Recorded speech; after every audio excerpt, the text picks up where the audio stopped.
ముందుగా తండ్రి అయిన దేవునికి ప్రభు అయిన యేసుక్రీస్తు వారి నామములో నా కృతజ్ఞతాస్తుతులు తెలియజేసుకుంటున్నాను.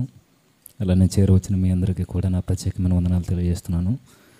చిన్న ప్రార్థన చేద్దాం, అందరూ తలలు వంచుదాం. సర్వోన్నతుడైన మా దేవ, దయగల తండ్రి, కృపగల మా ప్రభువా, గత వారం నుండి ఈ వారం వరకు తండ్రి మీ కనుసన్నలలో మమ్మల్ని భద్రపరుస్తూ మరలా ఈరోజు తండ్రి మీ సన్నిధానంలో కూర్చునే భాగ్య మాకు అందరికీ అనుగ్రహించినందుకు మీకు వందనాలు దేవా. ఇది మీరు ఇచ్చిన సమయము మీ కొరకు, మా జీవితాల కొరకు ఉపయోగించుకున్నట్టుకు సహాయాన్ని అనుగ్రహించండి ప్రభువా. ఈ భయంకరమైన పరిస్థితుల మధ్య పాపంతో నిండిపోయిన తండ్రి ఈ ప్రపంచంలో మీ కుమారుడు వచ్చే సమయానికి ఎలాంటి మార్పులు జరుగుతాయో, మనుషులు ఏ విధంగా మారిపోతారో ఆలోచన చేయుచుండగా మీ పరిశుద్ధాత్మని సహాయంతో మమ్మల్ని నడిపించండి. మీ పక్షాన నిలబడి మాట్లాడుతున్న నన్ను పూర్తిగా మరుగు చేసి ప్రభువా, మీరేమందరితో స్పష్టంగా నేరుగా మాట్లాడతారని ఆశపడుచు క్రీస్తునామని ప్రార్థన సమర్పిస్తున్నాము తండ్రి, ఆమేన్. దేవుని పిల్లని మీ అందరికీ క్రీస్తునామంలో మరొకసారి నా శుభములు. మత్తయి సువార్త 24వ అధ్యాయం, మత్తయి సువార్త 24వ అధ్యాయం 3వ వచనం నుండి ఒకసారి చూద్దాం. అందరూ బైబిల్ తెరిచి చూద్దాం. ఈరోజు చాలా జాగ్రత్తగా వినాలి, చాలా త్వరగానే ముగిస్తాను వీలైతే. 24వ అధ్యాయం 3వ వచనం. ఆయన ఒలివల కొండ మీద కూర్చుండి ఉన్నప్పుడు శిష్యులు ఆయన వద్దకు ఏకాంతముగా వచ్చి, ఇవి ఎప్పుడు జరుగును, నీ రాకడకును ఈ యుగ సమాప్తికి నీ సూచనలేవి మాతో చెప్పుమనగా. సందర్భం మనకు తెలుసు. యేసుక్రీస్తు వారు ఒలివల కొండ మీద ఉన్నప్పుడు తను ఏర్పరచుకున్న 12 మంది శిష్యులు వచ్చి ఇలా అడుగుతున్నారు. కొంచెం సౌండ్ పెడతాం. ఏమని? నువ్వు మరలా వస్తావు కదా పర్వా, మన భాషలో రెండవ రాకడ. నువ్వు వచ్చే సమయానికి పరిస్థితులు ఎలా ఉంటాయి, అసలు నువ్వు వచ్చేస్తున్నావు అడనానికి గుర్తులు, సూచనలు ఏంటి అని అడిగితే యేసుక్రీస్తు వారు ఎక్స్ప్లెనేషన్ ఇస్తున్నారు. ఇవి మనకు తెలుసు. ఏమని చెప్తున్నారు యేసుక్రీస్తు వారు? ఏం చెప్తున్నారనంటే, ఫస్ట్ అబద్ధ బోధకులు సంఘంలో ప్రవేశిస్తారు. 2 యుద్ధముల గూర్చి, యుద్ధ సమాచారాలను గూర్చి మీరు వింటారు. తర్వాత జనం మీదకి జనం తిరగబడుద్ది, రాజ్యం మీదకి రాజ్యాలు లేస్తాయి. నెక్స్ట్ అక్కడక్కడ కరువులు కలిగితే, అక్కడక్కడ భూకంపాలు వస్తాయి. నా పక్షాన నిలబడిన క్రైస్తవులను అనగా మిమ్మును ఈ లోకం ద్వేషిస్తుంది, హింసిస్తుంది, చట్టసభలకు ఇడ్చుకుపోతుంది. ఇవన్నీ దేనికి గుర్తు చెప్పాలి? యేసుక్రీస్తు వారి రెండవ రాకడికి గుర్తులు. ఓకే, సరే. ఇందులో మనం ఏవైతే చదువుకుంటున్నామో ఇవన్నీ ఎక్కడ జరుగుతాయి? యుద్ధములు కానీ, యుద్ధ సమాచారాలు కానీ, జనం మీదకి జనము లేవడము కానీ, కరువులు, భూకంపాలు, రాజ్యం మీదకి రాజ్యం లేవడం, ఈ వ్యాధులు, ఈ రోగాలు, ఇవన్నీ ఎక్కడ జరుగుతాయి? ఎక్కడ? ఈ భూమి మీద, లేదా ఈ భౌతికంగా జీవిస్తున్న ఈ ప్రపంచంలో, అంతేనా?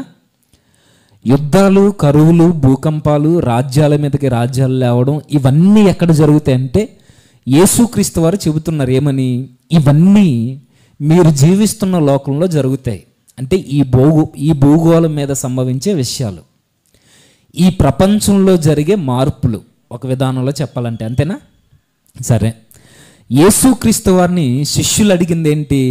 నీ రాకడకి గుర్తులేంటి అని అడిగితే, ఈ ప్రకృతిలో ఏం మార్పులు జరుగుతాయో యేసుక్రీస్తు వారు చెప్పారు. స్పష్టంగా అర్థమవుతుంది కదా? Very good. నీ రాకడికి, ఈ యుగ సమాప్తికి సూచనలు ఏంటంటే, ఈ ప్రపంచంలో జరిగే కొన్ని వింత కార్యాలను గురించి, లేదా ఈ ప్రపంచంలో భౌగోళికంగా సంతరించుకునే కొన్ని కార్యాల కోసం యేసుక్రీస్తు వారు స్పష్టంగా మాట్లాడారు. బాగుంది. అయితే ఇప్పుడు మరలా ప్రశ్న, యేసుక్రీస్తు వారు వచ్చే సమయానికి అసలు మనుషులు ఎలా ఉంటారు? ఇప్పుడు యేసుక్రీస్తు వారు చెబుతుంది ప్రపంచంలో ఎలాంటి కార్యాలు చోటు చేసుకుంటాయో చెబుతున్నాడు, ప్రపంచం ఎలా ఉంటుందో చెబుతున్నాడు, భూగోళం మీద పరిస్థితులు ఎలా చేంజ్ అవుతాయో చెబుతున్నాడు.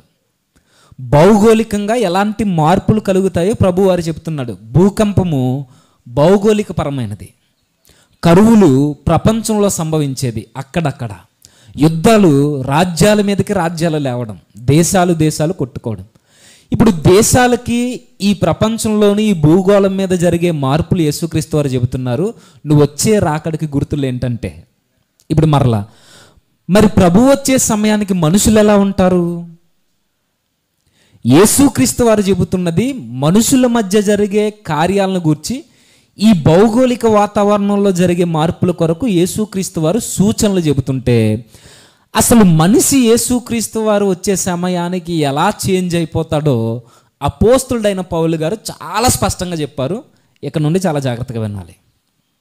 ఇద్దరికి వ్యత్యాసం ఏంటంటే, యేసుక్రీస్తు వారు ఈ ప్రపంచంలో ఎలాంటి మార్పులు జరుగుతాయో చెప్పారు.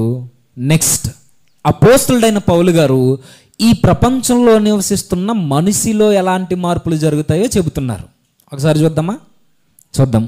తిమోతికి రాసిన రెండో పత్రిక, తిమోతికి రాసిన రెండో పత్రిక 3వ అధ్యాయం, తిమోతి గారికి రాసిన రెండో పత్రిక 3వ అధ్యాయం 1వ వచనం నుంచి. అంత్య దినములలో అపాయకరమైన కాలములు వచ్చునని తెలుసుకొనుము. చాలా జాగ్రత్తగా. అంత్య దినములు అంటే కడవరి దినాలు, కష్టాలతో బాధలతో నిండిపోయిన దినాలు ఈ భూమి మీద సంభవిస్తాయి. ఎప్పుడు? యేసుక్రీస్తు వారు వచ్చే ముందు. యేసుక్రీస్తు వారు వచ్చే ముందు ఏం జరుగుద్దో యేసుక్రీస్తు వారు చెప్పారు. అది ప్రపంచంలో జరిగే మార్పులు, ప్రపంచంలో జరిగే కార్యాలు, భౌగోళికంగా వచ్చే మార్పులు. ఇప్పుడు అపోస్తలుడైన పౌలు గారు ఒక స్టెప్ ముందుకేసి ఈ ప్రపంచంలో నివసిస్తున్న మనిషి ఎలా తయారైపోతాడో ఇక్కడ చాలా స్పష్టంగా తిమోతికి పత్రిక రాస్తూ చెబుతున్నాడు. ఇదిగో తిమోతి, అంత్య దినములలో, కష్టకాలంలో, కడవరి దినాల్లో మనిషి ఎలా ఉంటాడు అని అంటే, మొట్టమొదటిగా ఆయన స్టార్ట్ చేశాడు. ఈ అధ్యాయం మీరు ఇంటికి వెళ్ళిన తర్వాత చదవండి, అన్ని వివరణించను, టూకీగా ఒక్కొక్కటి అవుట్లైన్స్ మాట్లాడుకుంటూ వెళ్ళిపోదాం. ఇంచుమించుగా 19 విషయాల కొరకు ఒకే జాబితాను పౌలు గారు లిఖించారు. ఆ 19 విషయాలు ఏంటంటే, మొట్టమొదటిది మనుషులు ఎలా ఉంటారు అని అంటే, తిమోతి స్వార్థ ప్రియులు. ఇప్పుడు నేను అడుగుతున్నాను, ఇది మన తెలుగు బైబిల్ అంతేనా? కాకపోతే వాస్తవం ఏంటంటే ఈ తెలుగు మనకు రాదు. మన తెలుగుకి ఈరోజు తెగులొచ్చిన తెలుగు మనది, అవునా కాదా? ఎందుకంటే మనం తెలుగు కూడా స్పష్టంగా మాట్లాడలేము, అర్థం చేసుకోలేము. ఎగ్జాంపుల్ చెప్తాను. బెంకములాడువారు అని ఉంది కదా ఇందులో. బెంకములాడువారు అంటే ఎవరు? మన బైబిలే, తెలుగే. నెక్స్ట్ అజితేంద్రియులు అని ఉందా? ఇదే మాటల్లో వెళ్ళే కొలది అర్థం. అజితేంద్రియులు అంటే ఎవరు? అర్థం కావట్లేదు కదా, అర్థం కాదు. అందుకే కొంచెం మన వాడుక భాషలోకి ట్రాన్స్లేట్ చేసి మీరు చూడండి, ఇంటికి వెళ్ళిన తర్వాత స్పీడ్గా మనకు వెళ్దాం, ఓకేనా? మన భాషలో ఎలా ఉంటాయంటే ఈ పదాలు చాలా జాగ్రత్తగా వినాలి. మనుషులు ఎలా ఉంటారో పౌలు గారు అనుభవాలతో, కడవరి దినాల్లో మనిషి ఎలా మారిపోతాడు అని మనుషుల యొక్క భవిష్యత్తుని ముందుగానే అంచనా వేసి మనిషి యొక్క స్వభావాన్ని బట్టి ఆయన ఈ లేఖను తిమోతికి రాస్తున్నాడు. తిమోతి, చివరి దినాల్లో నువ్వు చాలా జాగ్రత్తగా ఉండాలి. ఎంత జాగ్రత్తగా ఉండాలి అని అంటే, భూకంపాలు రావడం, కరువులు రావడం ఇవన్నీ ప్రపంచంలో సంభవిస్తే నీ పక్కనే తిరుగుతున్న మనుషులు ఎలా తయారవుతారు అని అంటే, స్వార్థప్రియులుగా, స్వార్థపరులుగా తయారవుతారు. ఇప్పుడు స్వార్థపరులు లేదా స్వార్థ ప్రియులు అంటే అర్థం ఏంటి? అర్థం ఏంటంటే, కేవలం వారి యొక్క మనస్తత్వం ఎలా ఉంటుందంటే, తమను మాత్రమే చూసుకుని తామే మురిసిపోతారు. స్వార్థ ప్రియులు అని ఎవరిని అంటారు అని అంటే, నేను, నా వారు, నా కుటుంబం, ఇక నేను నేను నేను నేను మాత్రమే బాగోవాలని ఎవరైతే వారి యొక్క ఆ రింగులో ఆగిపోయి, ఎదుటోడు ఏమైనా పర్వాలేదు, ఎదుటోడు ఎలా పోయినా పర్వాలేదు, వారి కోసం నాకు అనువంత కూడా అవసరం లేదని ఎవరైతే ఇలాంటి కుశలమైన బుద్ధితో నిండిపోయి ఉంటారో వారిని అంటుంది ఈ లోకం స్వార్థ ప్రియులు, స్వార్థపరులు. సేమ్ పౌలు గారు కూడా అదే చెబుతున్నారు. ఏమని? చివరి దినాల్లో మనిషి ఎలా ఉంటాడు అని అంటే స్వార్థంతో నిండిపోతాడు. ఇప్పుడు మీరు ఆలోచించండి, ఈరోజు మన మధ్య ఇలాంటి స్వార్థంతో నిండిపోయిన మనుషులు మనకి కనబడుతున్నారా లేదా? నేను బాగుంటే చాలు, ఎదుటోడు ఏమైపోయినా పర్వాలేదు. నా వారు బాగుంటే చాలు, ఎదుటోడు కుటుంబం ఎలా పోయినా పర్వాలేదు. నా సంఘం బాగుంటే చాలు, ఎదుటోడు సంఘాలు ఎలా పోయినా పర్వాలేదు. నా రాష్ట్రం బాగుంటే చాలు. ఇప్పుడు హైకి వెళ్తున్నాం కదా, ఇప్పుడు దిగండి. నా రాష్ట్రం బాగుంటే చాలు అనుకున్నవారు ఊరు విషయానికి వచ్చేసరికి రాష్ట్రం బాగుంటే బాగుంది అనుకుంటారా, ఊరు బాగుంటే చాలు అనుకుంటారా? స్వార్థం. ఊరు బాగుంటే చాలు అనుకున్న ఈ పెద్ద మనుషులు ఇప్పుడు కుటుంబాల విషయాల దగ్గరకు వచ్చేసరికి ఊరు బాగోవాలా, కుటుంబం బాగోవాలా అని అడిగితే ఏం చెప్తారు? కుటుంబం బాగోవాలి. స్వార్థం. కుటుంబంలో నీ తల్లిదండ్రులు బాగోవాలా, నీ బిడ్డలు బాగోవాలా అని అడిగితే ఒక అడుగు ముందుకేసి బరి తెగించి మాట్లాడతాం. ఏమని? తల్లిదండ్రుల కన్నా నా బిడ్డలు బాగుంటే. స్వార్థం. ఇప్పుడు నీ తల్లిదండ్రుల కన్నా బిడ్డల కన్నా ఎవరు బాగోవాలి అని అడిగితే సమాధానం రాకపోయినా మనిషి మదిలో మొలిసేది నేను బాగుంటే చాలు. ఇంతేనా? ఇప్పుడు అలా దిగిపోతూ వస్తే చివరికి మనిషి యొక్క స్వార్థం ఎక్కడ ఆగుతుంది? నేను అనే ఒక ఫుల్ స్టాప్ దగ్గర ఆగిపోద్ది. నేను నేను నేను ముందుకెళ్తే కొంచెం బాగుంటే నా వారు, నా బిడ్డలు, నా భార్య, నా తల్లిదండ్రులు, నా కుటుంబం, నా బంధుమిత్రులు, ఇలా వెళుతుంది తప్ప అందరూ బాగోవాలి. ఆటో వాళ్ళు రాసుకున్న డైలాగ్ కదా, అందరూ బాగోవాలి, అందరితో పాటు నేను బాగోవాలి అనుకునే స్వార్థం లేనోళ్ళు, నిస్వార్థపరులు ఈరోజు ఉన్నారా? చాలా తక్కువ. అయితే విషయం ఏంటంటే, ఈ లిస్ట్ ఇంచుమించుగా 19 విషయాల కొరకు పౌలు గారు రాస్తూ, ఒకే జాబితా 19 విషయాల కోసం రాస్తున్నారు కదా. ఈ 19 విషయాలు ఒక్కరిలోనే కనబడవు. అర్థమవుతుందా? ఈ 19 బలహీనతలు ఒక్కరిలోనే ఉండవు. ఒక్కొక్కరిలో ఒక్కో బలహీనత ఉంటుంది. ఒక్కొక్కరిలో 2 ఉంటాయి, ఒక్కొక్కరిలో 3 ఉంటాయి, ఒక్కొక్కరిలో 10 ఉంటాయి, ఒక్కొక్కరిలో 15 ఉంటాయి. ఇది అర్థం కావాలని అంటే ఈరోజు మనకు కూడా బలహీనతలు ఉన్నాయి. అందరికీ ఒకే బలహీనత ఉంటుందా? ఉండదు. ఒకడికి మందు అంటే పిచ్చి, ఒకడికి డబ్బు అంటే పిచ్చి. అంతేనా? అంటే ఒక్కొక్కరికి ఒక్కో బలహీనత ఉండడం ఎంత వాస్తవమో ఈ లక్షణాలు కూడా అందరిలోని ఇవే లక్షణాలు కనబడవు. ఒక్కొక్కరిలో ఒక్కటి ఉంటాయి. ఆత్మవరాలు కూడా అందరికీ అన్ని వరాలు ఒకే వరం ఉండదు, ఒకే వరం అందరికీ ఉండదు. ఒక్కొక్కరికి ఒక్క వరం ఉండడం ఎంత వాస్తవమో ఇవి కూడా వరాల మాదిరి. కాకపోతే ఇవి పనికొచ్చే వరాలు కాదు, మన తిరాలని పోగొట్టే వరాలు, మనం సంపాదించుకునేవి. ఇవి ఏంటవి? మొదటిది స్వార్థ ప్రియులు. వీళ్ళు ఎక్కడ కనబడతారు చెప్పండి?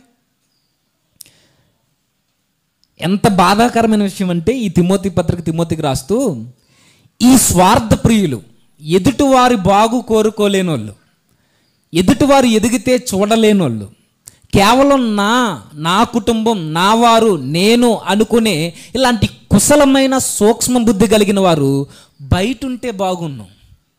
కానీ వీళ్ళు ఎక్కడుంటారట? నేను చెప్పట్లేదు, ఇదే పత్రికలో ఇదే అధ్యాయంలో ఈ మాటలు రాస్తున్న పౌలు గారే చెప్తున్నారు.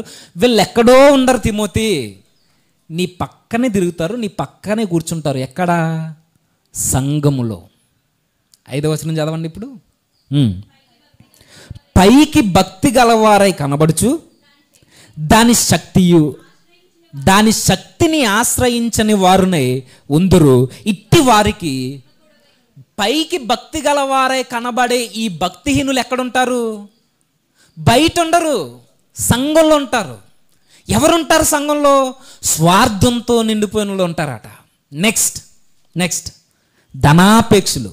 మీరు అక్కడ చూడండి, నన్ను కాదు, ఏమనుంది? ధనాపేక్షలు. రెండోది ఏంటి? ధనాపేక్షలు అంటే వీళ్ళ ధనం కొరకు ఏదైనా చేస్తారు. ఏ తప్పుడు క్రియ చేయడానికైనా వాళ్ళు వెనకాడరు. లంచాలు ఇవ్వడానికి, లంచాలు తీసుకోవడానికి కూడా వెనకాడరు.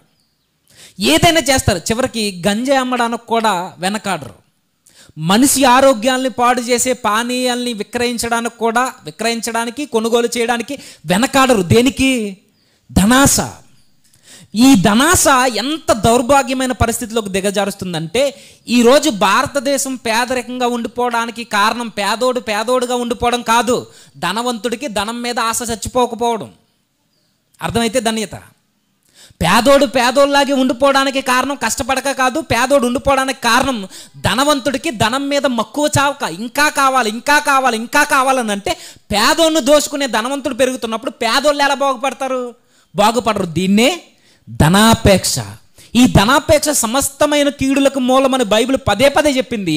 ఈ ధనాపేక్ష వెనక పరిగెట్టేవారు అవసరమైతే వారు ఉరుల్లో పడతారని తెలిసినా ఉరిని మెడకి బిగించుకుని పరిగెట్టడానికి మాత్రం ఏమాత్రం వెనకాడరు. ఇలాంటి వాళ్ళు ఎక్కడుంటారు అంటే బయట ఉంటే వేరే విషయం మనకు అవసరం లేదు. ఇలాంటి వాళ్ళు సంఘంలో ఉంటారు. తిమోతి, ఎప్పుడుంటారు ఇలాంటి వాళ్ళు? కడవరి దినాల్లో, అది మర్చిపోద్దు. చివరి దినాల్లో ప్రభు వచ్చే టైంకి ఇలాంటి వాళ్ళు అందరూ మనకు కనబడతారట. ధనాపేక్షలు. నెక్స్ట్ త్వరగా, బెంకములాడేవారు. బెంకములాడేవారు అంటే చెప్పాలి.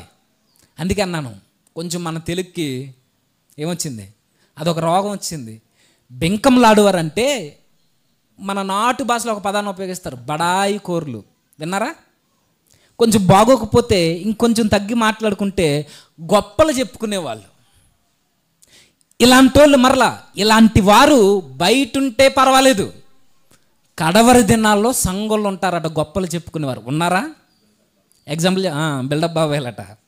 నిజమే, ఇలాంటి వాళ్ళు ఉంటారంటే ఎందుకుండరు? మనకి ఎప్పుడు తారసపడుతుంటారు. మన సంఘంలో ఉండరు. ఎందుకనంటే ఫ్యాన్ల మీద పేర్లు గట్రా రాయించం మనం. ఎందుకన్నా వివరణ వద్దు. కుర్చీల మీద వెనకాల అప్పారావు గారు కుర్చీ అని రాయించం మనం. ఎందుకు? మనకున్న గొప్ప వరం ఏంటంటే, గొప్ప ధన్యత ఏంటంటే, మనం లక్షల రూపాయలు ఇచ్చినా మన పేరు చెప్పించుకోవడానికి మనం ఇష్టపడం. దేవుడు కోరుకునేది కూడా అదే. బెంకంలాడు గారు ఇలాంటి వాళ్ళు ఎలా ఉంటారంటే గొప్పలు చెప్పుకోవడానికి ఏమాత్రం వారు వెనకాడరు. ఇలాంటి వాళ్ళని మన భాషలో ఎలా అనొచ్చు, డబ్బా బ్యాచ్. లోపల ఏముండదు, లోపలంతా డొల్లే, పైకి మాత్రం నేను అంతలేదు ఇంతలేదు అంతలేదు అని కబుర్లు చెబుతుంటారు. చూసా, ఇలాంటి వాళ్ళు ఉంటారట. ఇలాంటి వాళ్ళు ఎక్కడ ఉంటారు? ఒకరోజు రాజకీయాల్లో చూసేవాళ్ళం. కరోనా టైంలో సోషల్ మీడియాలో చూసాం. అయితే కరోనా టైంలో సోషల్ మీడియాలో చూసిన వాళ్ళు రాజకీయవేత్తలు కాదు, సంఘంలో ఉండే విశ్వాసులు. 10 రూపాయలు అరటిపళ్ళు లేదా 10 అరటిపళ్ళు పంపించి 10 అరటిపళ్ళు ఇచ్చి 100 ఫోటోలు పబ్లిక్లో పెట్టిన వాళ్ళు లేరు. వీరినే బైబిల్ అన్నది గొప్పలు చెప్పుకునేవారు, బడాయి కోర్లు, బెంకములాడేవారు. ఏం లేదు, 10 రూపాయల అరటిపళ్ళకి 100 ఫోటోలు తీసుకుని పబ్లిక్లో చూపిస్తారే, ఇలాంటి వాళ్ళని బైబిల్ అన్నది. ఇలాంటి వాళ్ళు ఎక్కడో ఉండరు, సంఘంలో ఉంటారు. నీ పక్కనే తిరుగుతూ ఉంటారు, గొప్పలు చెప్పుకుంటూ ఉంటారు. జస్ట్ మైక్ కొనిచ్చి మైక్ చుట్టూ పేర్లు రాయిస్తారు. ఏమని? ఆ మైక్ ఎవరు ఇచ్చారో తెలుసా? అది ఎంతో తెలుసా? 10,000. 10,000 అయితే 10 సార్లు రాయించాలా చివరికి? పోడియం కొనిచ్చారు అనుకోండి, పోడియం మీద యేసుక్రీస్తు వారి ఫోటో కానీ యేసుక్రీస్తు వారికి సంబంధించిన వాక్యం ఏమి ఉండదు. అన్నీ వాళ్ళ ఫ్యామిలీకి సంబంధించిన పేర్లు అన్నీ ఉంటాయి. ఒక దిక్కున వెళ్ళాను నేను, అందుకే చెప్తున్నా. మొత్తం వాళ్ళ ఫ్యామిలీ బ్యాక్గ్రౌండ్, తాత మొత్తాల దగ్గర నుండి పుట్టబోయే వారు కూడా రాసేసారు అందు మీద అన్ని పేర్లు, కేవలం పోడియం కొనిచ్చినందుకు. ఇలాంటి వాళ్ళని బైబిల్ అంటుంది బడాయి కోర్లు, గొప్పలు చెప్పుకునే వాళ్ళు. తినడానికి తిండి లేకపోయినా గొప్పలకు పోయి పెళ్ళిళ్ళు చేసేవారు ఉంటారు తెలుసా? ఖర్చులు లక్షలు ఖర్చు పెట్టి చివరికి ఏమవుద్ది? అప్పుల పాలు అయిపోయి ఊరేసుకుని చావడానికి తప్ప దేనికి పని చేయదు. ఇది ఫంక్షన్లు చేయడం అవి చెయ్యండి, మంచిదే, కాదనట్లేదు. కానీ మనం ఎంతవరకు మోయగలమో, మనం ఎంతవరకు భారాన్ని ఎత్తుకోగలమో, మన శక్తి ఎంతవరకు తూగుతుందో అది ముందే మనం లెక్క కట్టుకుని దాన్ని బట్టి చేయండి. నువ్వు ఇప్పుడు అందరికీ కొన్ని లక్షలు తగలేసి భోజనాలు పెడతావు, 100 రకాల వంటలు తెచ్చి, ఆ రోజు బాగుందంటారు, బాగా చేశాడంటారు. తర్వాత నువ్వు అప్పుల పాలు అయిపోతావు. అరే ఇలా అయిపోయి ఇంత బాగా చేస్తావు, ఇదిగో ఈ 10,000 ఉంచు అని ఎవడైనా 10 రూపాయలు ఇస్తాడా? పెడితే తినేసి బేవుమనుకుంటూ కాను కూడా రాయించకుండా వెళ్ళిపోయే బ్యాచ్లు చాలామంది ఉంటారు. వాళ్ళ మాటలు విని మనం గొప్పలకు పోయామనుకో, చివరికి మిగిలేదేంటి? డబ్బా. పైకి మోగుద్దంతే, లోపలేముండదు, డబ్బా ఏముండదు, అంతా డొల్లే. ఇలాంటి వాళ్ళు ఎక్కడ ఉంటారు అని అంటే చెప్పండి, సంఘంలో ఉంటారట. ఇలాంటి వాళ్ళని మనం కరోనా టైంలో చాలామందిని చూసాం. పేదోడికి పులిహార పట్టాలు పంచిపెట్టి, పేదోడికి భోజనం ఇచ్చి, 100 ఫోటోలు బయట పెట్టి నేను ఇంత చేశానని చెప్పుకుంటారే, డబ్బా కొట్టుకునే బ్యాచ్ అట. ఇది పౌలు గారు తిమోతికి రాస్తూ చెప్తున్నారు. ఇలాంటి వాళ్ళు సంఘంలో ఉంటారు. ఇలాంటి వాళ్ళు అందరూ సంఘంలో ఉంటారంటే ఉంటారు. నేను ఎందుకు చెప్తున్నానంటే ఉంటారని చెప్పడానికి కాదు, ఇలాంటి లక్షణాలు మనలో ఉంటే ఎలా సరి చేసుకోవాలని చెబుతున్నా. అర్థమవుతుందా? ఎవరి కొరకో చెప్తున్నాడని ఆలోచనలోకి తెచ్చుకోకండి, నీ కొరకే చెప్తున్నాను నేను. కేవలం నీ కొరకే, ఎవరైతే ఆలోచిస్తున్నారో వారి కొరకే. ఇది నేను చెబుతున్న మాట కాదు, పౌలు గారు తిమోతికి రాస్తూ చెప్తున్నారు. 4 నెక్స్ట్, అహంకారులు అంటే కొంచెం ట్రాన్స్లేట్ చేసి పర్యాయ పదం, గర్విష్ఠులు. అహంకారులు అంటే ఎదుటి వారిని కించపరిచేవారు. అహంకారులు అంటే కళ్ళు నెత్తికెక్కేవాళ్ళు, అహంతో నిండిపోయిన వాళ్ళు, గర్వపు మాటలతో విధేయతను చంపేసుకునే వారిని అహంకారులు, గర్విష్ఠులు అంటే వారి మాటలు మనకేం కనబడుతుంది చెప్పండి? జస్ట్ వారి స్థితిగతుల్లో కొంచెం మార్పు కలిగిందనుకోండి, వారి నోరు మాట్లాడదేక వారి స్థితి మాట్లాడుతుంది. వీరినే బైబిల్ అన్నది అహంకారులు. మరలా చెప్పండి, వీళ్ళు ఎక్కడుంటారు? సంఘంలో ఉంటారట. ఇది మాకు కనబడట్లేదని అంటే జాగ్రత్తగా అబ్జర్వ్ చేయండి. మన సంఘంలో కనబడకపోయినా సార్వత్రిక క్రీస్తు సంఘంలో ఇలాంటి వాళ్ళు మనకు కనబడతారు, తారసపడతారు. పౌలు అదే చెబుతున్నాడు. అహంకారులు ఉంటారు. స్థితి మారిపోయిన తర్వాత గతం మరిచిపోయి ఇష్టం వచ్చినట్టు మాట్లాడేవారు ఉంటారు. ఎప్పుడు ఒదిగి ఉండడం తెలియదు. వారు కొంచెం హైప్ దేవుడిస్తే, కొంచెం ధన్యత ఇచ్చి వారిని హెచ్చిస్తే వారి విధేయత మర్చిపోతారు, ఒదిగి ఉండడం మర్చిపోతారు. దేవుని బలిష్టమైన చేతుల క్రింద వినయ మనసు కలిగి ఉండడం మర్చిపోతారు. వీళ్ళు గర్వంతో తల పొగరెక్కి తల బిరుసుతో మాట్లాడతారు. వీరిని బైబిల్ అన్నది గర్విష్ఠులు, అహంకారులు. ఇది చాలా డేంజర్. ఈ గర్వం అనేది ఎలాంటిదంటే, ప్రైడ్ అనేది ఇదిగో ఇలాంటి గడ్డ ఉంది చూసా, ఇలాంటి దుబ్బుల్లో ఎన్నిసార్లు పీకేసినా సరే ఇలాంటి నేలలో ఎలా అయితే ఆ దుబ్బులు ఎలా అయితే మొలుస్తాయో గర్వం కూడా అంతే. మన గర్వాన్ని ఎప్పటికప్పుడు పెకలించి వేస్తున్న ఈ విధేయతతో అది అలా నిత్యం అలా మొలుస్తూనే ఉంటుంది. ఇంకో విషయం చెప్పనా, అది పీకేసిన తర్వాత ఇదంతా శుభ్రం అయిపోయిందని అనుకుంటాం చూసా, అది కూడా గర్వమే. అంత డేంజర్ అది. కాబట్టి దీంతో జాగ్రత్తగా ఉండాలట సంఘంలో ఉన్న విశ్వాసులు. ఇంకేం చెప్తున్నాడు? దోషకులు ఉంటారట. దీనికి మూలార్థం దేవదూషణ చేసేవారు సంఘంలో ఉంటారట. మనుషుల్ని దూషిస్తారు, చివరికి వారు అనుకున్న కార్యాలు జరగకపోతే దేవుణ్ణి కూడా దూషించడానికి ఏమాత్రం వెనకాడరు. ఇలాంటి వాళ్ళు సంఘంలో ఉంటారు. తిమోతి, జాగ్రత్త నువ్వు. మన మూల భాషకి వెళ్ళిపోతే దేవుణ్ణి దూషిస్తారట. ఇలాంటి వాళ్ళు ఉంటారంటే బయట ఉంటే వేరే విషయం అండి, వాళ్ళ సంగతి మనకు అవసరం లేదు. కానీ ఇలాంటి వారు సంఘంలో ఉంటారట. అక్కడక్కడ కనబడుతుంటారు మనకి. వారి ప్రార్థనకి జవాబు రాలేదనుకోండి, వారు ప్రార్థించిన దానికి స్థితిగతులు మారలేదనుకోండి, వారు ఆశించి వచ్చినది జరగలేదనుకో, ఆరోగ్య స్థితిగతుల్లో మార్పులు రాలేదనుకో, అప్పుల బాధలు తిరగలేదనుకో, వెంటనే ఎవరిని దూషిస్తారు చెప్పండి? వెంటనే దేవుని మీద తిరగబడిపోతారు. ఎంబరి మోసే మీద తిరగబడిపోయినట్టు వీళ్ళు కూడా దేవుని మీద వెంటనే తిరగబడిపోతారు. ఇలాంటి వాళ్ళు సంఘంలో ఉంటారు. తిమోతి, చివరికి దేవుణ్ణి దూషించి దిగజారిపోయిన స్థితికి వెళ్ళి ఎదిగిపోయామనుకుంటారు. కాకపోతే వాళ్ళు దిగజారిపోయారని వారికి అర్థం కాదు. మనుషులను దూషిస్తారు. ఇంకెవరు ఉంటారు అసలు సంఘంలో? తల్లిదండ్రులకు అవధేయులు. వీరి కోసం మనం చెప్పనవసరం లేదు. ఎందుకంటే మనం యూత్ మీటింగ్లో విన్నాం తల్లిదండ్రులను ఎలా గౌరవించాలి ఏంటనేది. తల్లిదండ్రులకు అవిధేయులు సంఘంలో ఉంటారని అంటే బయట వాళ్ళు తీసుకెళ్ళి ఎక్కడో జాయిన్ చేసేసారు, అనాథ ఆశ్రమంలో, వృద్ధాశ్రమంలో అంటే ఏదో అనుకోవచ్చు. ఈరోజు సంఘంలో ఉన్న విశ్వాసులు కూడా తల్లిదండ్రులు కనీసం గౌరవించలేని స్థితికి ఎదిగిపోయారు తెలుసా? ఇది ఎదుగుదల కాదు, ఇది దిగజారిపోవడం, దౌర్భాగ్యమైన స్థితి. ఇది కన్నవారిని నిష్ఠూర పెట్టే అంత స్థితికి మనం దిగజారిపోయామునంటే నీ లైఫ్లో నువ్వెంత సక్సెస్ సాధించినా నీ తల్లిదండ్రులు నీ వల్ల బాధ పెడితే నువ్వు ఫెయిల్యూర్. ఇది ఎప్పటికైనా గుర్తుంచుకో. నువ్వు ఐఏఎస్ కావచ్చు, ఐపీఎస్ కావచ్చు, నువ్వు అంతకు మించి ఏదైనా కావచ్చు. నీ తల్లిదండ్రులు నీ వల్ల బాధపడుతున్నారు అని అంటే, వారిని నిష్ఠూర పెడితే, వారి మాటను లెక్క చేయకుండా నీ ప్రవర్తన ఉంటే నువ్వు ఫెయిల్యూర్. నువ్వెంతైనా సంపాదించు, నువ్వెంత జ్ఞానవంతుడు అయినా కా, నీ వెనకాల ఎంతమందినైనా తిరగని, నువ్వెంత బలవంతుడు అయినా కానీ నీ వలన తల్లిదండ్రులు బాధ పెడితే నువ్వు ఫెయిల్యూర్. లైఫ్లో ఫెయిల్యూర్ అయిపోయావు. నువ్వు ఫెయిల్ అయిపోయావు. నీ వల్ల కాదు వారిని మెప్పించడం. ఒకవేళ ఇలాంటి తత్వం సంఘంలో ఉంటే మనం మార్చుకోవాలి. వారికి ఏం తెలియకపోవచ్చు, మరేం చదువుకోకపోవచ్చు, వారికి అంత నాలెడ్జ్ లేకపోవచ్చు, కానీ వారిని గౌరవించాల్సిన బాధ్యత జ్ఞానవంతుడిగా నీకుంది. వారిని ప్రేమించాల్సిన బాధ్యత ఈరోజు చదువుకున్న వాడిగా నీకుంది. సంఘంలో లాంటి వారు ఉంటే జాగ్రత్త. తల్లిదండ్రులకు అవిధేయులు ఉంటారట. బెస్ట్ ఎగ్జాంపుల్ ఎవడో కాదు, అబ్షాలోము మనకు కనబడతాడు బైబిల్లో. తండ్రి మీద తిరుగుబాటు చేసినోడు బాగుపడ్డా? నాశనం అయిపోయాడు చివరికి. నెక్స్ట్, కృతజ్ఞత లేనివారు అంటే చేసిన మేలును మర్చిపోయేవారు. కొంచెం ఇక్కడ ఆగుదాం. కృతజ్ఞత లేనివారు అంటే ఎవరు? చేసిన మేలును మర్చిపోరు. ఎగ్జాంపుల్ చెప్పండి. ఎగ్జాంపుల్, 10 మంది కుష్ఠరోగులు యేసుక్రీస్తు వారి చేత శుద్ధులైతే ఎంతమంది వచ్చారు తిరిగి? ఒక్కడు. సేమ్ ఇలాంటి వాళ్ళు ఈరోజు సంఘాల్లో కూడా ఉంటారు. మనం ఏ వ్యక్తి చేత అయితే మేలు పొందుతామో ఆ వ్యక్తిని మర్చిపోయి బ్రతికేసేవారు ఉంటారు తెలుసా సంఘంలో.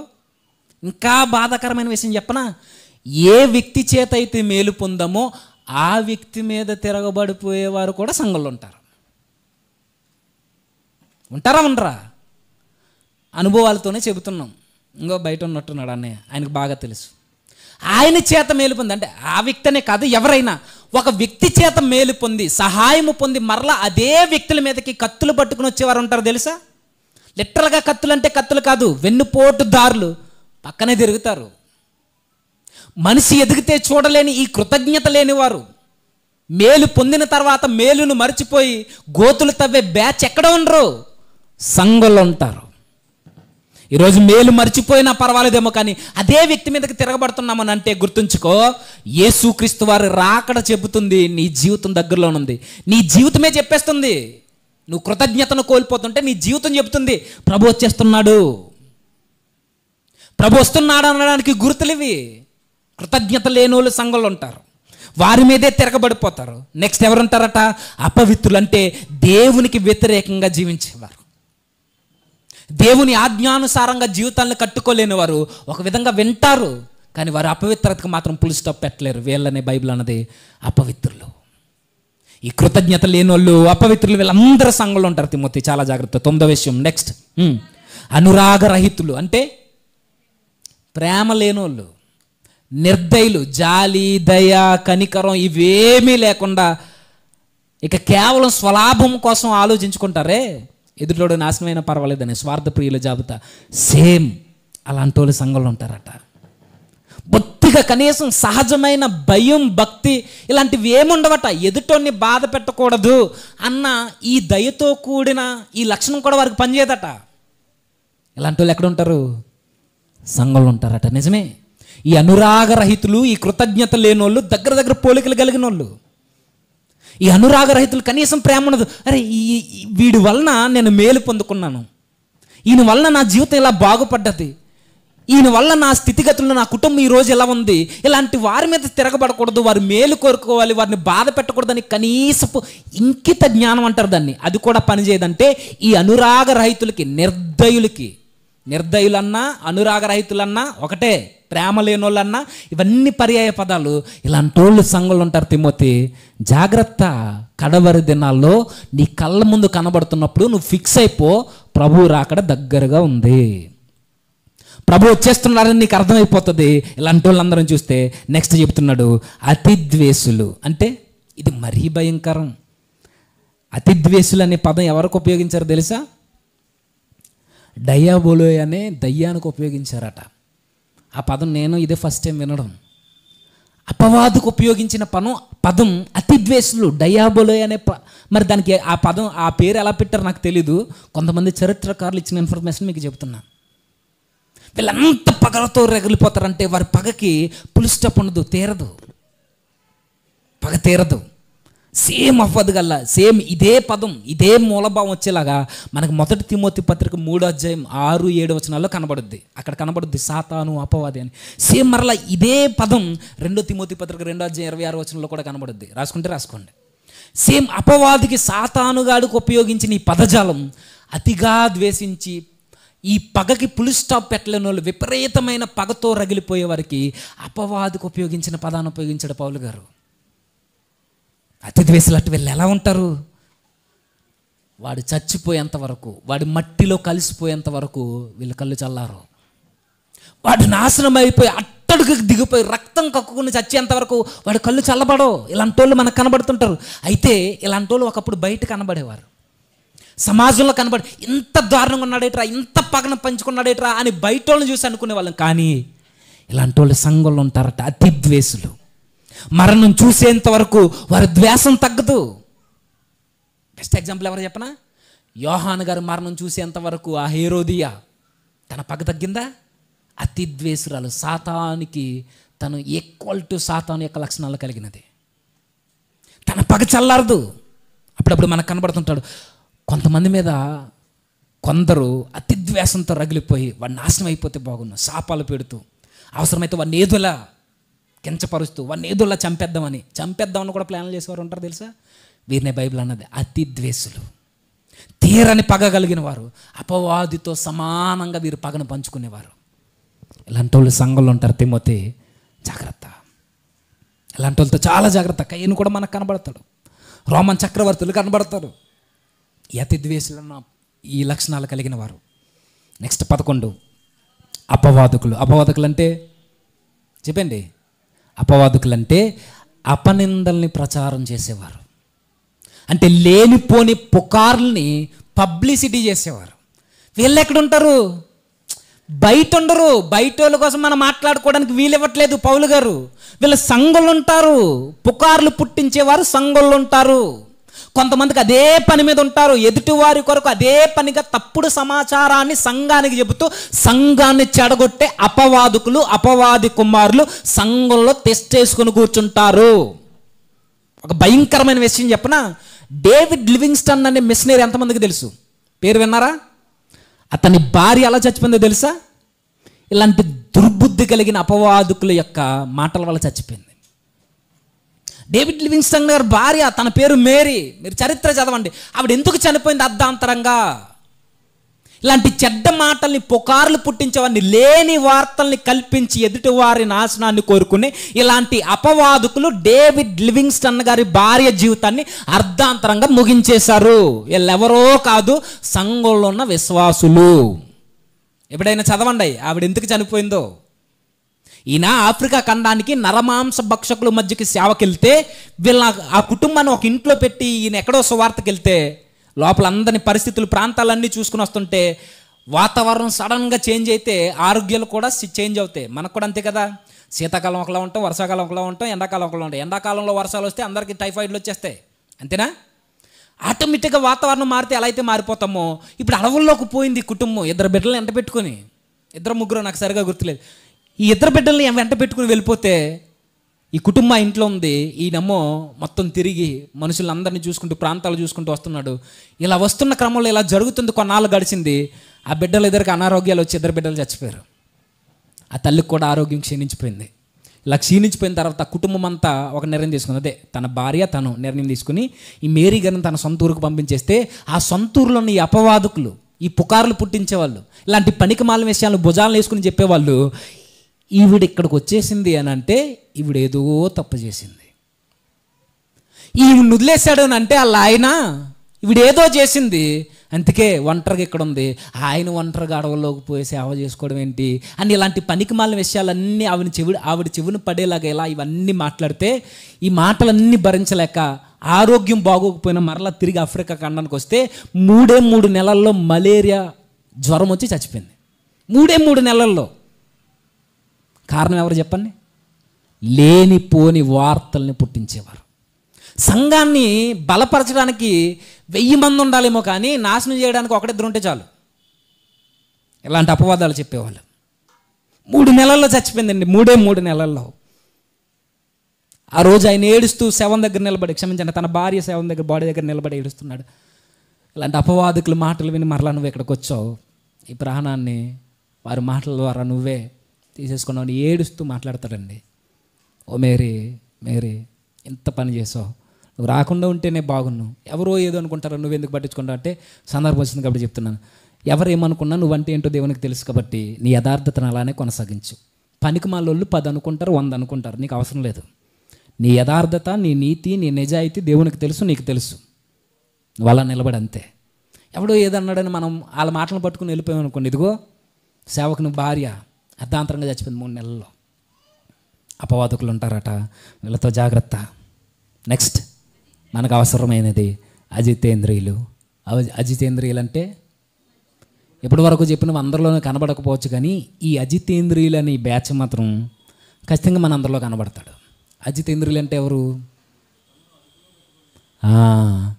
సెల్ఫ్ కంట్రోల్ లేనోళ్ళు, స్వీయ నియంత్రణ లేనోళ్ళు, ప్రవర్తనలో స్థిరత్వం లేనోళ్ళు, కోరికలకి భావోద్వేగాలకి బానిసలైపోయిన వారు అజితేంద్రియులు.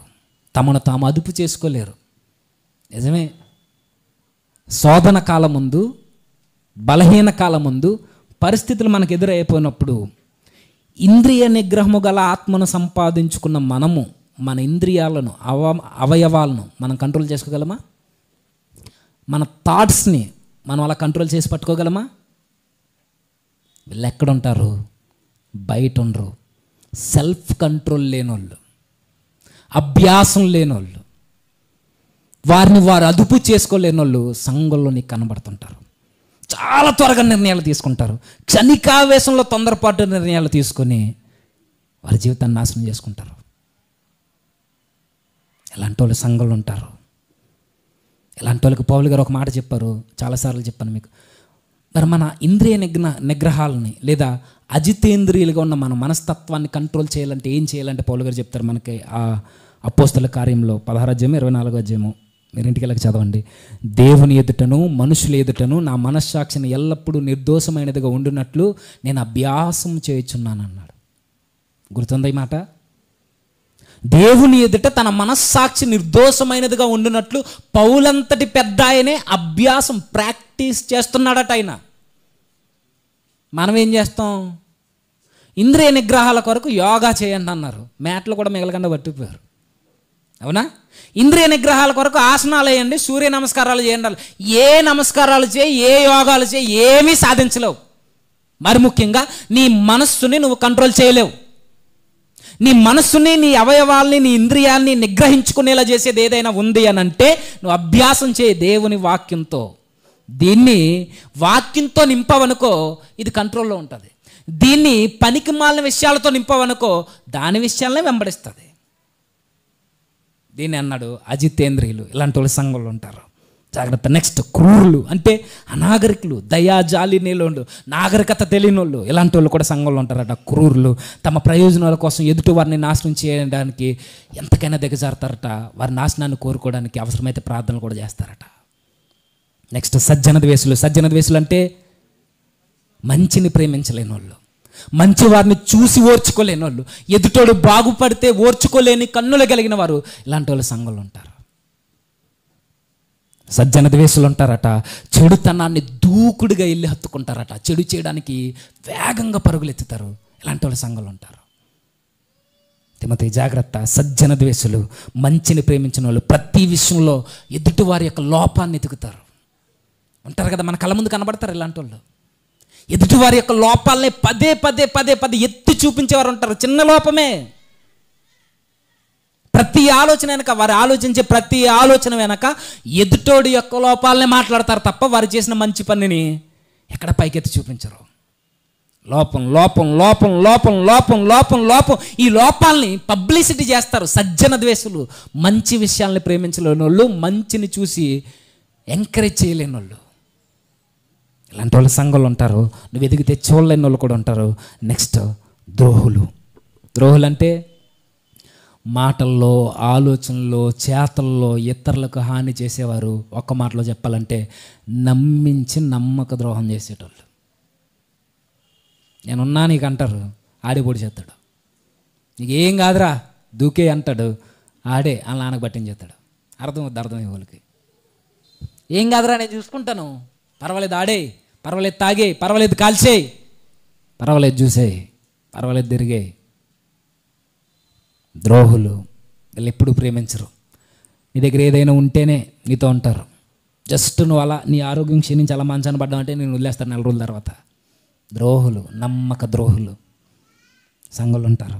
నెక్స్ట్, మూర్ఖులు అంటే తెలివి తక్కువ లేని వాళ్ళు, తెలివి తక్కువ గలవారు, తలబిరుసు, మూర్ఖత్వం, ఏం చెప్పినా నచ్చదు వాళ్ళకి, జాగ్రత్త లేని వాళ్ళు, నిర్లక్ష్య వైఖరి కలిగిన వాళ్ళు, తరచుగా తప్పులు చేసి మేము చేసేదే కరెక్ట్ అనేటోళ్ళు. ఉంటారా? ఉండరా? మేము చేసేదే రైట్, మనం ఏం చేసినా వారికి నచ్చదు. వారు చేసేదాన్ని నగ్గించుకోవడానికి, వారి మాటను గెలిపించుకోవడానికి ఎంతకైనా వెళ్తారు. మనకు తెలుసు మూర్ఖత్వం అంటే ఎలా ఉంటుందో. వారు చెప్పిందే వేదం, వారు పాడిందే పాట. ఇలాంటి వాళ్ళు బయట ఉంటే బాగుండండి, కానీ సంఘంలో ఉంటారట. నెక్స్ట్, గర్వాంధులు. మీకు ప్రశ్న రావాలి కొంచెం జాగ్రత్తగా వింటే. ఇంతకుముందు కూడా గర్విష్ఠుల కోసం మాట్లాడుకున్నాం, అవునా? ఇప్పుడు మరలా ప్రత్యేకంగా గర్వాంధులు అని ఎందుకు చెప్తున్నాడు? అదే అహంకారులు అంటే గర్విష్ఠులే కదా, పర్యాయ పదం. ఇప్పుడు గర్వాంధులు అంటే ఎవరు? నాకు ఇదే డౌట్ వచ్చి నాకు తెలియక ఏని అడిగితే కొంత సమాచారం ఇచ్చింది. మనకన్నా బైబిల్ చాలా బాగా తెలిసిందని నాకు రాత్రి అర్థమైంది. ఏమందో తెలుసా? గర్విష్ఠులకి గర్వాంధులకి అది ఏదో చెప్పింది, నాకు అర్థం కాలేదు. ఎగ్జాంపుల్ చెప్పన్నాను. ఎగ్జాంపుల్ చెప్పంటే ఇద్దరు వ్యక్తులు చెప్పింది. గర్వాంధుడంటే నెబుకద్నెజర్లా తన సామ్రాజ్యాన్ని, తన యొక్క రాజ్యాన్ని, తన యొక్క కట్టడాలన్నిటిని చూసుకుని మురిసిపోతూ నేనే దేవుణ్ణి, దేవుడు లేడు, ఎవరు లేడు, దేవుడి మాట ధిక్కరిస్తాడు, దేవుడే తనను నిలబెట్టాడని మర్చిపోతాడట. ఈడే గర్వాంధుడు. మరి గర్విష్ఠుడంటే దేవుని ఆజ్ఞల్ని ధిక్కరించేవాడు, అతడే ఫరో. గర్విష్ఠులకి గర్వాంధులకి వ్యత్యాసం ఏంటి? ఇతరులను తక్కువగా చూస్తూ వాస్తవాన్ని గ్రహించలేక గర్విష్ఠులు ఎలా ఉంటారంటే తమకున్న హోదాను బట్టి, జ్ఞానాన్ని బట్టి గర్వపడతారు. అర్థమవుతుందో లేదో, చిన్న వ్యత్యాసం అంతే. తమకున్న హోదాను బట్టి, జ్ఞానాన్ని బట్టి గర్వపడేవారు గర్విష్ఠులు. మరి గర్వాంధులు ఎలా ఉంటారంటే వారికి ఉన్న అధికారాన్ని బట్టి, సంపదను బట్టి గర్వించేవారు. రెండు చాలా వ్యత్యాసం, చిన్నదే. అయితే గర్వాంధులు ఎక్కడ ఉంటారు అంటే దేవుని కూడా ధిక్కరించి, దేవుడు నా వెనకాల లేడు, దేవుని యొక్క స్వహస్తాలు ఏమీ లేవు, నేనే నేనే నేనే అని ఎవరైతే గర్వంతో తల బిరుసు కలిగి ఉంటారో వారిని బైబిల్ అనేది గర్వాంధులు. గర్వాంధులు ఉంటారు, ఉప్పొంగిపోతారట. మన భాషలో ఉప్పొంగిపోయేవారు గర్వాంధులు ఉంటారు. నెక్స్ట్, దేవుని కంటే సుఖానుభవమును ఎక్కువగా ప్రేమించేవారు. ఇది కొంచెం మన తెలుగులో మాట్లాడుకుంటే ఇంకా బాగా అర్థమవుద్దేమో. తెలుగే మన తెలుగులో. దేవుని కంటే సుఖానుభవం ఎక్కువగా ప్రేమించేవారు అని అంటే దేవుని కన్నా వారి కోరికలకి పెద్దపీట వేస్తారు. వారి మనసులో కొన్ని కోరికలు కలిగితే ఈ దేహం కోరుకుంటుంది, ఆ కోరికలకి పెద్దపీట వేసే విషయంలో దేవుని పక్కన నెడతారు. వీళ్ళే దేవుని కంటే సుఖానుభవం ఎక్కువగా ప్రేమించేవారు. ఇలాంటి పెద్దపీట వేసే బ్యాచ్ల్లో మనం కూడా ఉంటాం. ఏం తీసేయలేం. నేను మరలా చెప్తున్నాను, ఈ లక్షణాలన్నీ ఒక్కరిలోనే ఉండవు, ఒక్కొక్కరిలో ఒక్కో లక్షణాలు ఉంటాయి. గర్వం ఒకరిలో ఉంటుంది, ద్వేషం ఒకరిలో ఉంటుంది, తీరని పగ మరొకరిలో ఉంటుంది, మూర్ఖత్వం ఒకరిలో ఉంటుంది, క్రూరత్వం మరొకరిలో ఉంటుంది, సజ్జన ద్వేషులు మంచిని ప్రేమించలేదు మరొకరిలో ఉంటుంది. ఒక్కొక్కరిలో ఒక్కొక్క ఈ అవలక్షణాలు ఉంటాయి. ఈ అవలక్షణాల్లో ఒకటి దేవుని కంటే సుఖానుభవాన్ని ఎక్కువగా ప్రేమించి ఈ అవలక్షణం అందరిలోనూ ఉంటుంది. గర్వం అందకర లేకపోవచ్చు, కానీ దేవుని కంటే మన యొక్క ఆలోచనలకి, మన సుఖాలకి, మన యొక్క కోరికలకి పెద్ద పెట్టేసే వాళ్ళు మాత్రం చాలామంది ఉంటారు. బెస్ట్ ఎగ్జాంపుల్ యాసావు. ఆకలి తీర్చుకోవడానికి జ్యేష్ఠత్వాన్ని నమ్మేశాడు. ఇంకా ఎగ్జాంపుల్ లోతు భార్య లోకాన్ని చూస్తూ ప్రభువుని వదిలేసింది, ప్రభు మాటను ధిక్కరించింది. కోరిక, సుఖానుభవం ప్రేమిస్తారు ఎక్కువ. దేమా, సొలొమోను, ఎందరినైనా చెప్పుకోవచ్చు. ఇలాంటి వాళ్ళు సంఘంలో ఉంటారు. తిమోతి చాలా జాగ్రత్త. చివరిగా చెప్తున్నాడు 19వ మాట, పైకి భక్తి గలవారే కనబడుచు తన శక్తిని. ఎలాంటి వాళ్ళు అంటే వేషధారులు. ఎవరు తీసిపోలేడు దీంట్లో. వేషధారులు ఉంటారు, బయట కాదు, రాజకీయవేత్తలు కాదు. వేషధారులు అనగానే మీకు సినిమా హీరోలు గుర్తు రావచ్చేమో, అక్కడొకలా ఇక్కడొకలా. వేషాలు కట్టేవారు కాదు వేషధారులు అంటే. ఇలానే ఉంటాం, లోపల ఒకళ్ళు ఉంటాం, బయట ఒకళ్ళు ఉంటాం. ఇదే వేషధారణ. ఇలాంటి వాళ్ళు సంఘంలో ఉంటారు. పైకి భక్తి గలవారు, నిజమే, మనం అందరం చాలా భక్తి గలవారు, చాలా చక్కగా ఉంటాం, పాటలు పాడతాం, ప్రసంగాలు చేస్తాం, ప్రార్థన చేస్తాం, కానుకలు ఇస్తాం, చర్చికి వస్తాం, ప్రభు బల తీసుకుంటాం, అన్నీ చేస్తాం. కానీ మా ఇన్నర్ ఒకటి ఉంది, లోపల ఉన్నాడు ఒకడు, ఆడు బయటకు వస్తే మాత్రం ఎంత దారుణంగా ఉన్నాడు అనుకుంటాం. దీన్ని బైబిల్ అంటుంది పైకి భక్తి గలవారే. ఈరోజు క్రైస్తవ్యం అంతా పైకి చాలా భక్తిగా కనబడుద్ది, కానీ దాని శక్తిని అనగా పరిశుద్ధాత్మని అనుభవించలేని వాళ్ళు చాలామంది ఉంటారు. దాని శక్తిని ఆశ్రయించలేరు, శక్తి చేత, పరిశుద్ధాత్మ శక్తి చేత నడిపింపబడలేరు. ఎన్నైనా చేయని, కానీ పరిశుద్ధాత్మ యొక్క శక్తి వరకు ఉండదు. వారు పాటలు పాడతారా, పాడతారు, ప్రసంగాలు చేస్తారా, చేస్తారు, వారు ఏదైనా చేయగలరా, చేయగలరు, కానుకలు ఇస్తారా, ఇస్తారు, అన్నీ ఇస్తారు, కానీ పరిశుద్ధాత్ముడు వారికి తోడుండడు. ఎందుకనంటే వారు వేషధారులు. అన్నీ చేయగలరు, ప్రతి పనిలో వారి హస్తం ఉంటుంది, కానీ గుర్తుంచుకోండి, పైకే ఈ వేషం, ఈ భక్తి, లోపల మాత్రం దేవుని శక్తిని వారు ఆశ్రయించలేని వాళ్ళు, అనుభవించలేని వాళ్ళు. వీళ్ళ సంఘంలో ఉంటారు. తిమోతి, నువ్వేం చేయలేదు తెలుసా, ఇలాంటి వాళ్ళందరికీ విముఖుడివై ఉండు, ఇలాంటి వాళ్ళందరికీ దూరంగా ఉండు. వారితో నేనుంటే తిమోతి అని అడగొచ్చు, వారితో నేనుంటే ఏమవుద్దయ్యా అంటే నువ్వు కూడా వారిలో తయారవుతావు. వారికి దూరంగా ఉండు. మరి అలా వారిని అలానే వదిలేనంటే అలా వదలొద్దు. వారికి దూరంగా ఉంటూనే నీ మాదిరిని వారికి కనపరచు. టెక్స్ట్ అదే, మీరు ఇంటికి వెళ్ళక చదవండి. వారికి దూరంగా ఉండు, హెచ్చరించు, గద్దించు, బుద్ధి చెప్పు, పలుమార్లు చెప్పు. వినకపోతే దూరం పెట్టి నువ్వు దూరంగా ఉండు. వారికి మాదిరి కనపరచు. ఎలా అంటే ఎలా కనపరచగలను అంటే, ఇలాంటి కడవరి దినాల్లో ఇలాంటి మనస్తత్వం కలిగిన వాళ్ళందరినీ కనబడుతుంటే తిమోతి నువ్వేం చేయాలంటే అలాంటి వాళ్ళకి దూరంగా ఉండి ఒక విషయానికి నువ్వు దగ్గరగా ఉండు. ఏ విషయం అది? అది ఏ విషయం అంటే మీ అమ్మమ్మ ఏ విషయాలకు దగ్గరగా ఉన్నారో నువ్వు అదే విషయానికి దగ్గరగా ఉండు. ఇదే 2 తిమోతి పత్రిక 3:14, 15, 16 వచనాలు. నువ్వు ఎలా ఉండాలి అని అంటే, నా వలన కొన్ని సంగతులు విన్నావు కదా, ఆ సంగతులను బట్టి నువ్వు ప్రవర్తించు. మీ అమ్మగారి వలన మీ అమ్మమ్మ గారి వలన నువ్వు ఎన్నో విషయాలు నేర్చుకున్నావు బాల్యం నుండి. ఆ విషయాల్ని పట్టుకుని ఉండు. ఎందుకనంటే ఆ విషయాల్ని నువ్వు పట్టుకుని ఉంటే నువ్వు గర్వాంధుడు కావు. ఆ విషయాలను నువ్వు పట్టుకుని ఉంటే నీలోకి సుఖానుభవం రాదు. ఆ విషయాలను నువ్వు పట్టుకుని ఉంటే ఇంకో ఈ 19 విషయాల జాబితా అదేది నీ దరి చేరదు. ఎందుకనంటే నువ్వు వాక్యానికి దగ్గరగా ఉంటే ఆ వాక్యము నిన్ను ఖండిస్తుంది, ఆ వాక్యము నిన్ను హెచ్చరిస్తుంది, ఆ వాక్యము నిన్ను గద్దిస్తుంది, ఆ వాక్యము నిన్ను తప్పు చేస్తుంటే తప్పును దిద్దడానికి నీ చెంప మీద కొడుతుంది. అది వాక్యం. అది వాక్యానికి దగ్గరగా ఉండు. ఇప్పుడు చదువుదామా 3వ అధ్యాయం 16వ వచనం, 15వ వచనం నుంచి 15. క్రీస్తు యేసునందుంచవలసిన విశ్వాసము ద్వారా రక్షణార్థమైన జ్ఞానము నీకు కలిగించుటకు శక్తిగల పరిశుద్ధ లేఖనములను బాల్యము నుండి నీవు ఎరుగుదువు గనుక నువ్వు నేర్చుకుని రూఢి అని తెలుసుకున్నవి ఎవరి వలన నేర్చుకుంటావో ఆ సంగతి తెలుసుకుని వాటి యందు వాక్యము యందు లేఖనములు యందు నువ్వు నిలకడగా ఉండు. నువ్వు నిలకడగా ఉండడమే కాదు, నువ్వు నిలకడగా ఉండి ఎవరైతే ఇలాంటి పనుల్లో చిక్కుకుపోయారో, ఇలాంటి సులువుగా చిక్కులు పెట్టే పాపాన్ని అంటించుకుని బ్రతుకుతున్నారో వారందరినీ నువ్వు నిలకడగా ఉన్న నువ్వు దైవజనుడివైతే నువ్వు సన్నద్ధుడివై ప్రతి సత్కార్యమునకు పూర్ణంగా సిద్ధపడి ఉండినట్లు దైవావేశము వలన కలిగిన ప్రతి లేఖనము ఉపదేశించు. నెక్స్ట్, ఖండించు, తప్పుదిద్దు, నీతి యందు శిక్షణ చేయుటకు ఇది ప్రయోజనకరమైనది. ఒకటి, ఈ వాక్యము నీ జీవితాన్ని నిలకడగా ఉంచుద్ది. ఈ వాక్యాన్ని నువ్వు ప్రకటిస్తే ఇలాంటి దుర్బుద్ధి కలిగిన వాళ్ళందరూ కూడా మారుతారు. దీన్నే కంటిన్యూ చేస్తూ వాక్యం యొక్క విలువ మనకు ప్రశ్న రావాలి. మరి ఇలాంటి లక్షణాలన్నీ సంఘంలోనికి వచ్చిన తర్వాత కూడా మాలో కనబడితే ఈ లక్షణాలు మేము ఎలా దూరం చేసుకోగలము అంటే, మనకి ప్రశ్న రాకముందే ఒక ఇంటెన్షన్ కలిగి ఒక సందర్భం వేరైనా పౌలు గారు తిమోతికి జవాబిస్తున్నాడు. ఏమని? ఇప్పుడు చదువుతుంది 4వ అధ్యాయం 1వ వచనం.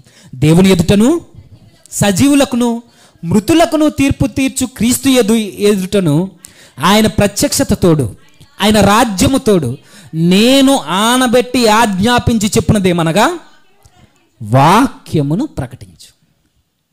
ముగించేస్తాను ఇక. వాక్యాన్ని ప్రకటించి తిమోతి ఇలాంటి వాళ్ళందరినీ కనబడితే వారికి దూరంగా ఉండి హెచ్చరిస్తావు కదా, వినలేదు కదా, అయినా దూరంగా ఉండి వారితో కలవకు.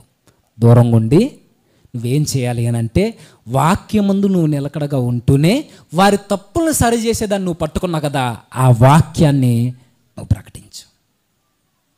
ఇలాంటి దుర్బుద్ధి కలిగిన వారు, ఇలాంటి అవలక్షణాలు కలిగిన వారు, ఇలాంటి లోపాలు కలిగిన వారు, 19 లోపాలు ఇలాంటి కలిగిన వారు ఎలా మారతారయ్యా పౌలు అని అడిగితే ఆయన చెబుతున్నాడు, వాక్యాన్ని చెబితే మారతారు.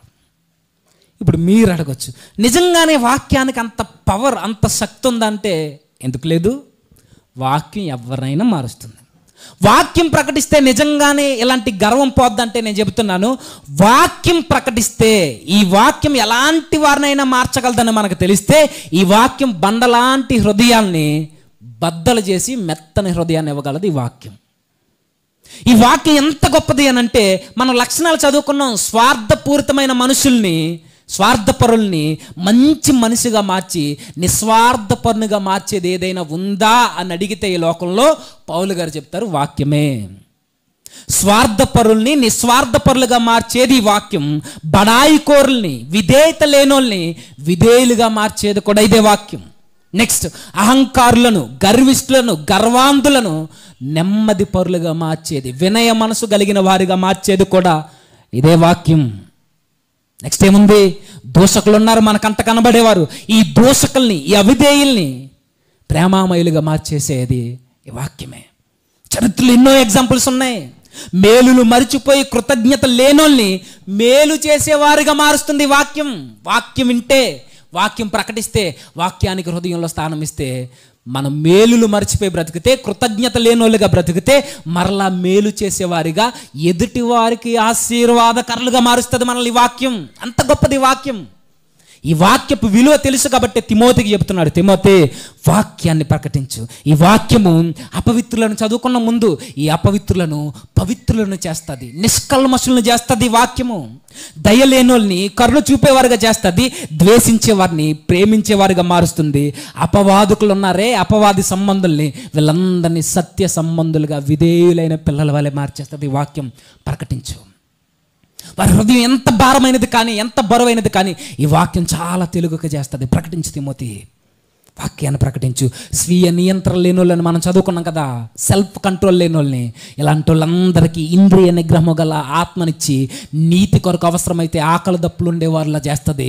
అవయవాల కోరికలను చంపుకొని, మనస్సాక్షిని చంపుకొని, అన్ని విధాల ప్రభువులో అతిశయించే వారిగా చేసేది ఏదైనా ఉంది అన్నట్టు తిమోతి, అది వాక్యమే. వాక్యం ప్రకటించు. వాక్యము ఇంద్రియ నిగ్రహము గల శక్తిని అనుగ్రహిస్తుంది. వాక్యము అజితేంద్రియులని ఎలా అయినా కంట్రోల్ చేస్తుంది. ఎందుకనంటే వాక్యానికి అంత శక్తి ఉంది. వాక్యాన్ని ప్రకటించు. నిజాయితీ పరులుగా చేస్తుంది, బలాఢ్యులుగా మారుస్తుంది. అది ఎంత శోధన ఎదురైపోయినా, ఎంత బలహీనత వారి కళ్ళ ముందు నిలబడినా, ఆ వాక్యం వారి జీవితంలో ఉంటే ఆ వాక్యం వారిని హెచ్చరిస్తుంది, బలవంతులుగా చేస్తుంది. సంసోను లాంటి బలం కాదు అది, పరిశుద్ధాత్ముడిచ్చే బలం. అది ఆత్మీయ బలం. ఆ బలం వాక్యం ఇస్తుంది. క్రూరులు ఉన్నారని చదువుకున్నామే, సంఘంలో ఇలాంటి క్రూరులకు వాక్యాన్ని ప్రకటించు. దయగలిగిన వారుగా మారిపోతారు. ఎదుటి వారికి దీవెనకరంగా మారుతారు. ఎవరు? సజ్జన ద్వేషులు, మంచిని ప్రేమించలేని వాళ్ళు, ఎదుటోళ్ళ లోపాలను ఎత్తేవాడు. రేపొద్దు నీడు వాక్యం వింటే, వాక్యాన్ని నువ్వు ప్రకటిస్తే, ఎదుటి వారి లోపాలను సరిచేసేవాడిగా మార్చేస్తుంది వాక్యం. అంత గొప్పది వాక్యము. ద్రోహుల్ని నమ్మకస్తులుగా మారుస్తుంది. నమ్మక ద్రోహం చేసే వాళ్ళని నమ్మకస్తులు, ప్రభువుకి నమ్మకస్తులుగా మారుస్తుంది, మనుషులకి కాదు. ఎంత గొప్పది. మూర్ఖుల్ని జ్ఞానవంతులుగా చేస్తుంది. కోరికల చేత ఏడవబడే వారిని జయశీలుగా వాక్యం మారుస్తుంది. ప్రకటించు. మనిషి జీవితం ఇలా మారిపోతున్నప్పుడు కడవరి దినాల్లో నువ్వు వాక్యాన్ని ప్రకటిస్తే, ఈ అవలక్షణాలు కలిగిన వారందరినీ సంపూర్ణ పురుషులుగా మారుస్తుంది. సంఘంలోనికి వచ్చిన తర్వాత కూడా తప్పులు చేస్తున్న వాక్యాన్ని ప్రకటించడం మానద్దు తిమోతి. ప్రకటిస్తూనే ప్రకటించు, ప్రకటించు. చీకటి హృదయాలను వెలుగుతో నింపేస్తుంది వాక్యం. వాక్యానికి అంత పవర్ ఉంది. అందుకని అన్నాడు మరలా, దేవుని ఎదుట ఇది ఎంత బలమైందంటే, దేవుని ఎదుట సజీవులకు మృతులకు తీర్పు తీర్చు క్రీస్తు ఎదుట ఆయన ప్రత్యక్షతతోడు, ఆయన జీవముతోడు నేను ఆనబెట్టి చెబుతున్నా. ఆనబెట్టడం అంటే ఒట్టేసి చెబుతున్న తిమోతి, వాక్యాన్ని ప్రకటించు.